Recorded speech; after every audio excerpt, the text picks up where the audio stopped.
అది cold storage godown. ఆ రోజు ఉదయాన ఉద్యోగానికి వచ్చి చీకట్లు ముసురుకునే వేళ ఎవరికి వాళ్ళు పని ముగించుకుని ఇండ్లకు వెళ్లే హడావుడిలో ఉన్నారు. అయితే ఒక వ్యక్తి మాత్రం కోల్డ్ స్టోరేజీ యంత్రంలో వచ్చిన సాంకేతిక సమస్యను సరిచేస్తూ సమయం చూసుకోకుండా లోపలే ఉండిపోయాడు. తమ దినచర్యలో భాగంగా మిగిలిన సిబ్బంది డోర్ లాక్ చేసి లైట్స్ ఆఫ్ చేసుకుని వెళ్ళిపోయారు.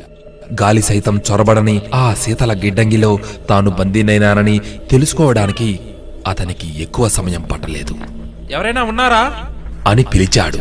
ఎటువంటి స్పందన లేదు. హలో అంటూ గట్టిగా అరిచాడు. లాభం లేదు. ఇక గోడౌన్ తెరిచేది మరుసటి రోజు ఉదయమే.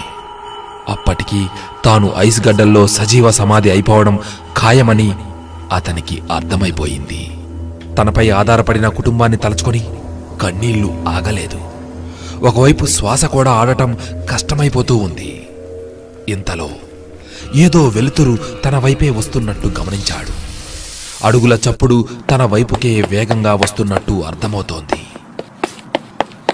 ఇక స్పృహ కోల్పోయే సందర్భంలో సార్ సార్ అంటూ తట్టి పిలుస్తున్నట్టు ఆశ్చర్యం.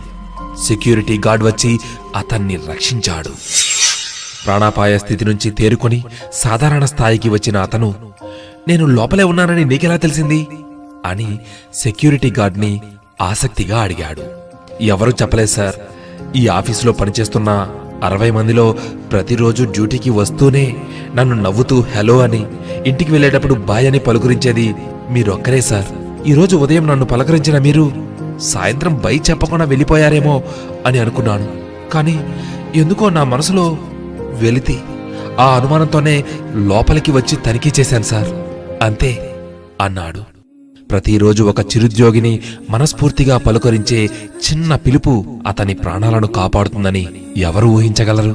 నిత్య జీవితంలో మనం సాటి మనిషితో ఉపయోగించే భావజాలం, ప్రవర్తించే తీరును బట్టే ఎదుటివారి వైఖరి ఆధారపడి ఉంటుంది. ఇలా తాము పనిచేసే చోట చిరుద్యోగులతో అభిమానపూర్వకంగా మసలుకునే వారికి ఈ చిట్టి కథ అంకితం.